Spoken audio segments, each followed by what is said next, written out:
नमस्कार, मैं हूं राहुल शर्मा। आप देख रहे हैं SP9 न्यूज। स्वागत है आप सभी का आज की बड़ी खबर में। और बड़ी खबर की शुरुआत इस वक्त हम कर रहे हैं चुनाव से। एक और जहां चुनावों की तारीखों का ऐलान हो चुके हैं। हिमाचल के चुनावों की तारीखों का ऐलान होते ही तमाम राजनीतिक पार्टी के नेताओं के दिलों की धड़कनें बढ़ रही है।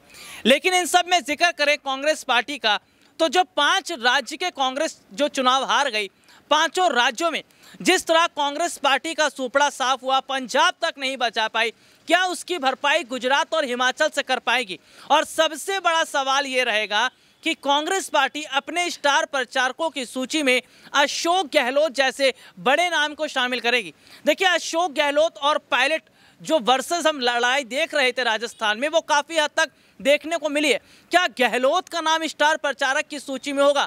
और कन्हैया कुमार जैसे नेताओं का भी अगर नाम होता है या नहीं होता है तो क्या नुकसान, क्या फायदा होगा? ऋतिक से जानने की कोशिश करेंगे। ऋतिक, सबसे पहला सवाल, कांग्रेस पार्टी के स्टार प्रचारकों की सूची में आने वाले समय में लग रहा है कि गहलोत का नाम शामिल हो सकता है? ये बड़ा दिलचस्प सवाल है। सबसे पहले तो आप जान लीजिए कि अशोक गहलोत का नाम तो शामिल होना ही है, ये तय है।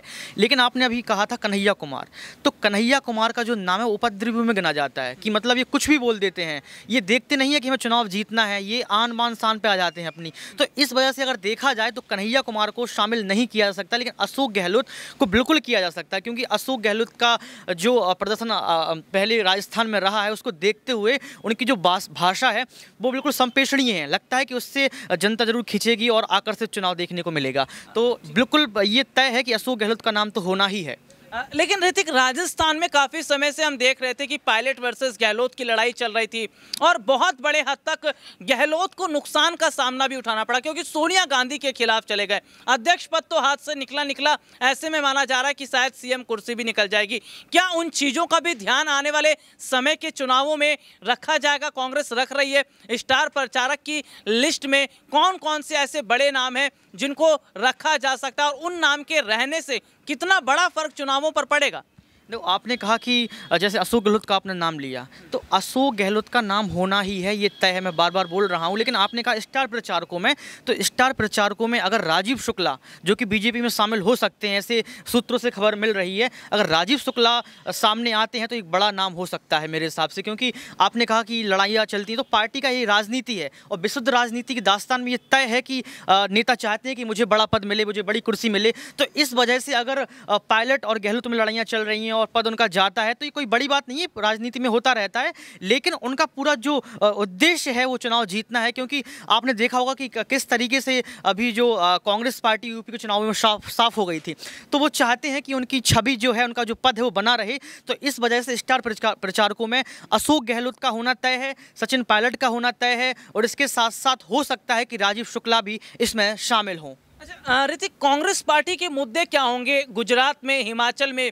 क्योंकि आम आदमी पार्टी ने अपने मुद्दों को पहले बता दिया है। बीजेपी जो है जाति, समुदाय, धर्म के नाम पर राजनीति करती है, लेकिन इस बार कांग्रेस क्या खेलने की कोशिश कर रही है, या किन मुद्दों को उठाकर वो आगामी समय के चुनाव को जीतने की कोशिश करेगी?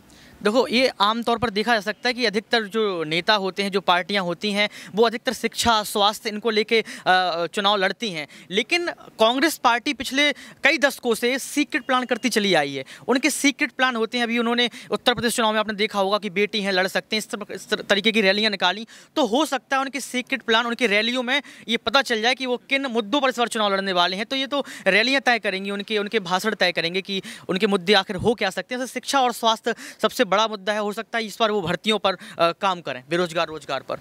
यानी कि यूपी चुनाव के वक्त हमने देखा था लड़की हूँ, लड़ सकती हूँ, रोजगार, स्वास्थ्य, शिक्षा जैसे मुद्दों को उठाया। और क्या यही मुद्दे हैं जो गुजरात और हिमाचल चुनाव में कांग्रेस पार्टी को फायदा पहुंचाएंगे? खैर, ये तो आने वाला वक्त जरूर तय करेगा। लेकिन फिलहाल के जो हालात हैं, कांग्रेस पार्टी अगर अभी से मैदान में उतरती है तो शायद ना सिर्फ आने वाले समय के चुनावों में सबसे बड़ी और सियासी लंबी पारी खेलती भी नजर आएगी, बल्कि ये भी देखा जा रहा है कि हिमाचल चुनाव में एक बड़ी जीत भी हासिल कर सकती है। आज के लिए इतना ही। आपसे फिर दोबारा मुलाकात होगी, तब तक के लिए इजाजत दीजिए। नमस्कार।